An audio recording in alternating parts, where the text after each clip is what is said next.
प्रिय विद्यार्थियों, आज हम कक्षा 12 हिंदी की पाठ्यपुस्तक अंतरा भाग 2 के काव्यखंड के अध्याय 3 में वर्णित कवि सच्चिदानंद हीरानंद वात्सायन अज्ञे द्वारा रचित रचना जिसका शीर्षक है मैंने देखा एक बूंद पढ़ने जा रहे हैं।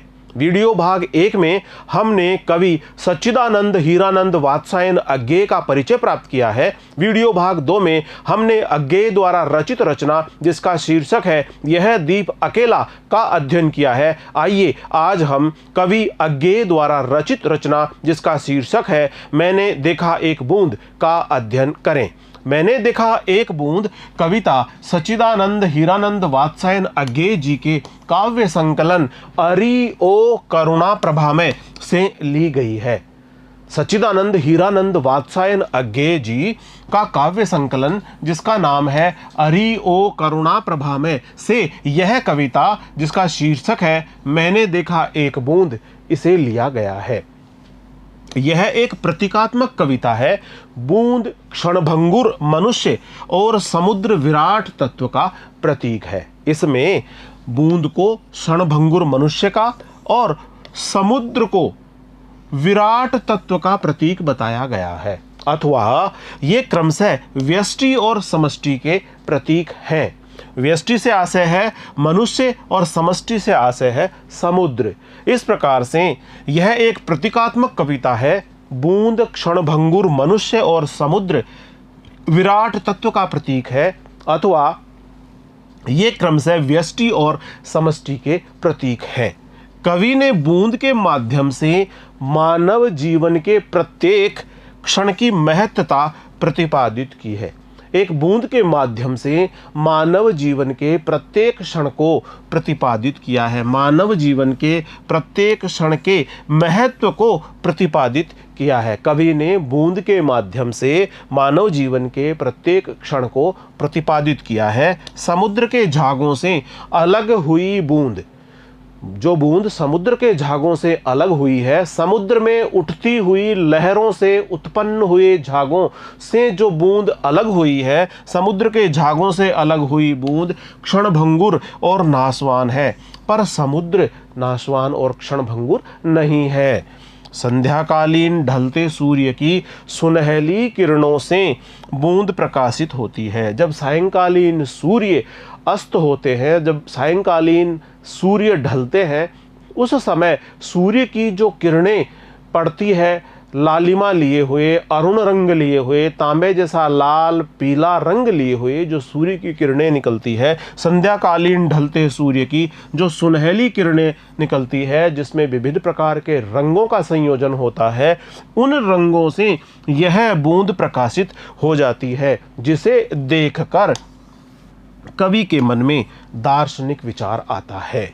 विराट से अलग हुई यह बूंद कुछ क्षण के लिए सौंदर्य प्राप्त करती है। विराट से आशय यहाँ पर है विशालकाय समुद्र से अलग हुई यह बूंद, यह एक नन्ही सी बूंद कुछ क्षण के लिए सौंदर्य प्राप्त करती है। जैसे ही संध्याकालीन सूर्य की सुनहरी किरणें इस बूंद पर पड़ती है तो यह कुछ क्षण के लिए सौंदर्य प्राप्त करती है। सूर्य की लाल किरणों में यह सुनहली दिखाई पड़ती है और अपना अलग अस्तित्व बनाती है। जैसे ही इस पर सूर्य की सुनहली किरणें पड़ती है तो यह बूंद भी अपना एक अलग सा अस्तित्व बनाती है, अपना अलग सा अस्तित्व महसूस करती है, पर वह शीघ्र ही अपना अस्तित्व खो देती है। लेकिन वह बूंद उछलने के साथ ही सूर्य की किरणों से उसने अपने अस्तित्व में एक नई ताजगी पाई, एक नया रंग पाया, एक नई चेतना पाई, और फिर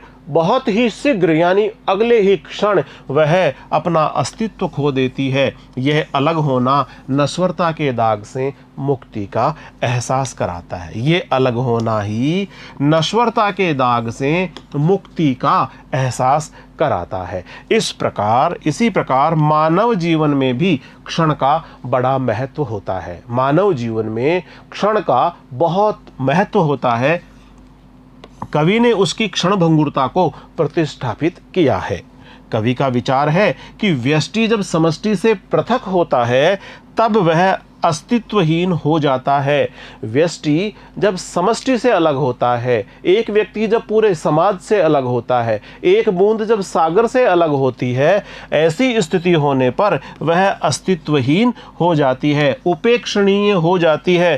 किंतु जब उसे विराट का साथ मिल जाता है, लेकिन जब उसे विशालकाय समुद्र का साथ मिल जाता है, बूंद को अथवा मनुष्य को समाज का साथ मिल जाता है, जब उसे विराट का साथ मिल जाता है, तो उसका व्यक्तित्व शाश्वत हो जाता है, उसका व्यक्तित्व अमर हो जाता है।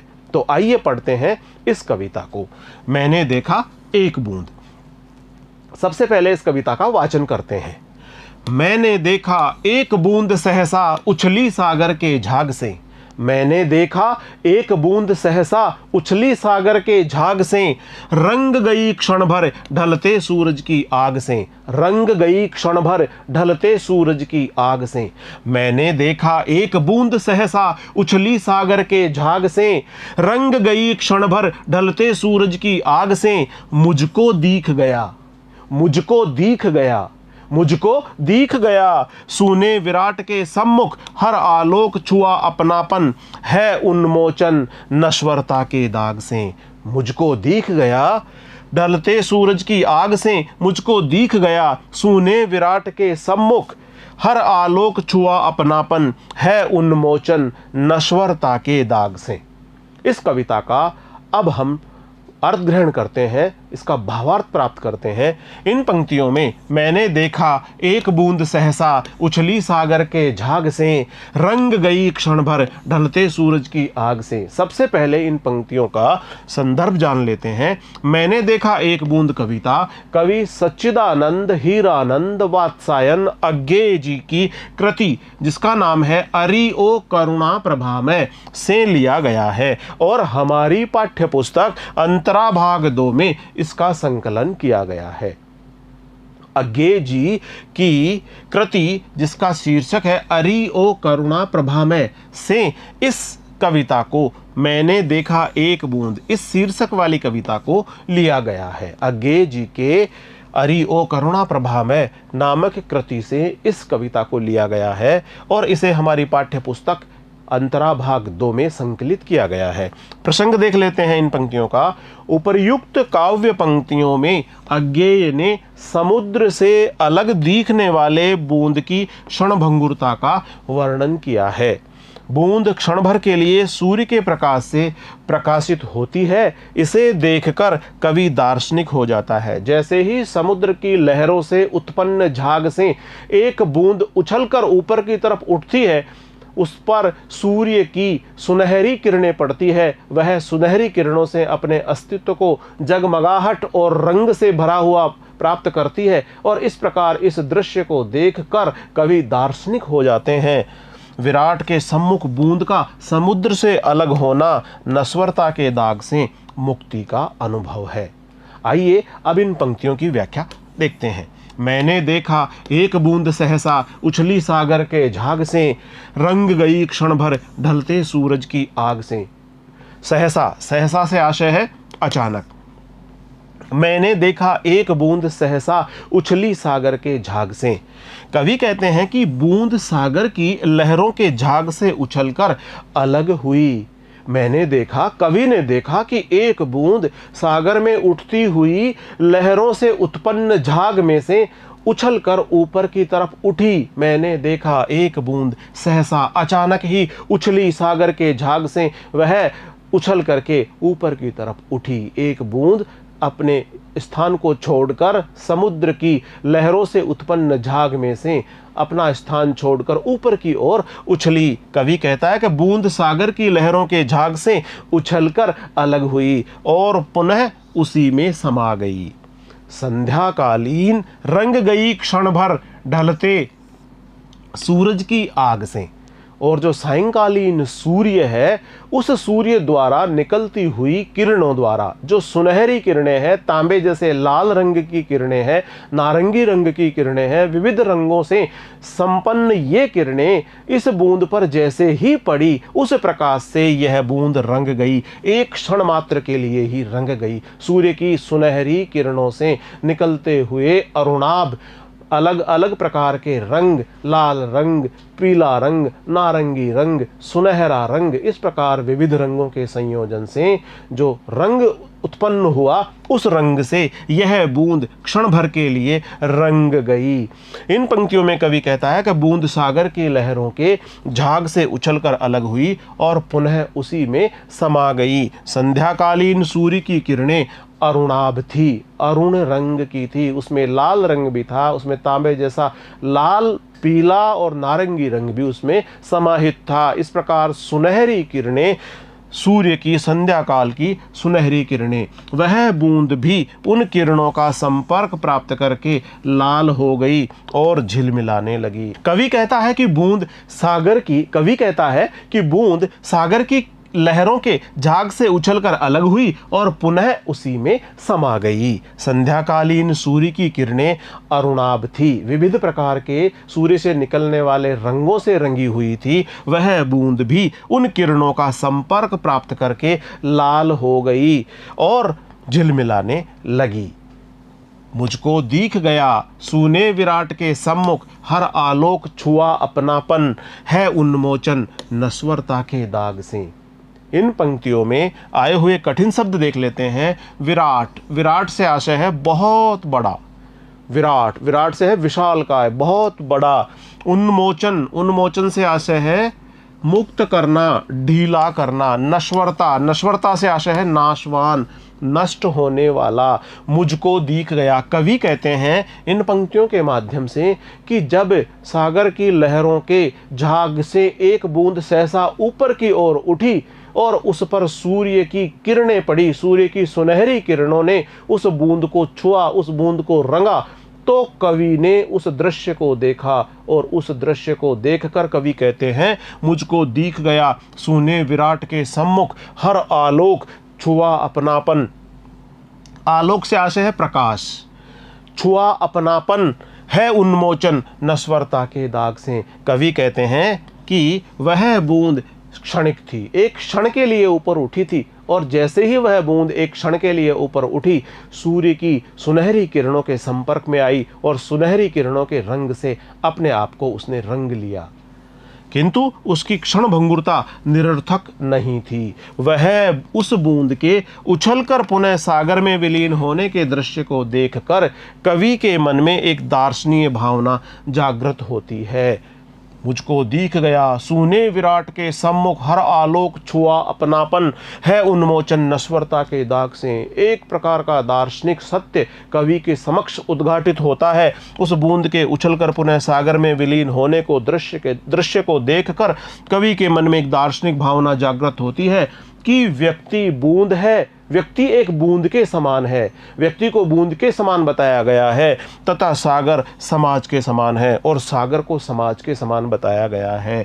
व्यक्ति को बूंद के समान बताया गया है तथा सागर को समाज के समान बताया गया है। जिस प्रकार बूंद बूंद से सागर बनता है, एक एक बूंद के जोड़ने से, एक एक बूंद के मिलने से सागर बनता है, उसी प्रकार व्यक्तियों के समूह से समाज का निर्माण होता है। इसी प्रकार एक एक व्यक्ति मिलकर जब समूह में जुड़ता है तब समाज का निर्माण होता है।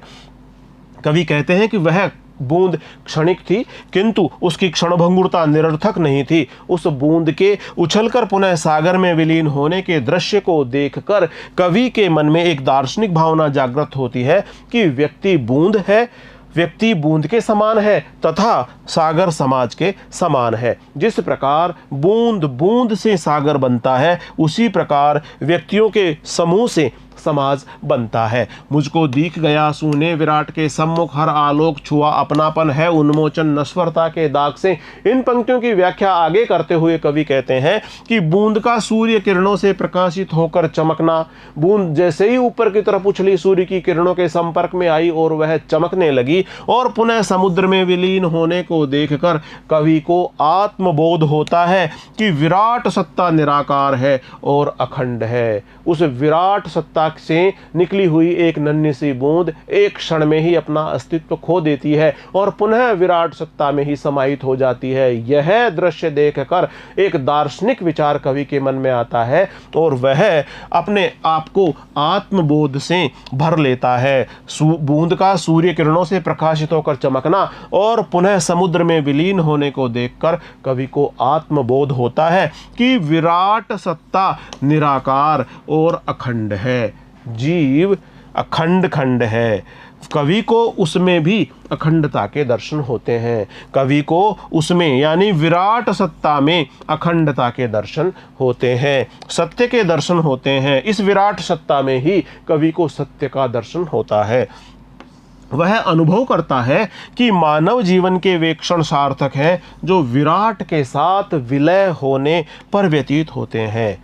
मानव जीवन के वे क्षण सार्थक माने गए हैं जो विराट में विलय होने के क्षण हैं। इस प्रकार कवि यह अनुभव करता है कि मानव जीवन के वे क्षण सार्थक हैं जो विराट के साथ विलय होने पर व्यतीत होते हैं और उसे नश्वरता के दाग से मुक्त कर देते हैं। हर आलोक छुआ अपनापन है उन्मोचन नश्वरता के दाग से, और जो विराट के साथ विलय होने पर व्यतीत होते हैं वे क्षण सार्थक क्षण कवि द्वारा बताए गए हैं। कवि अनुभव करता है कि मानव जीवन के वे क्षण सार्थक क्षण होते हैं जो विराट के साथ में विलय होने में, विराट के साथ एकाकार होने में व्यतीत होते हैं और उसे नश्वरता के दाग से मुक्त कर देते हैं। इन पंक्तियों में विशेष देख लेते हैं। प्रयोगवादी शैली की यह कविता है।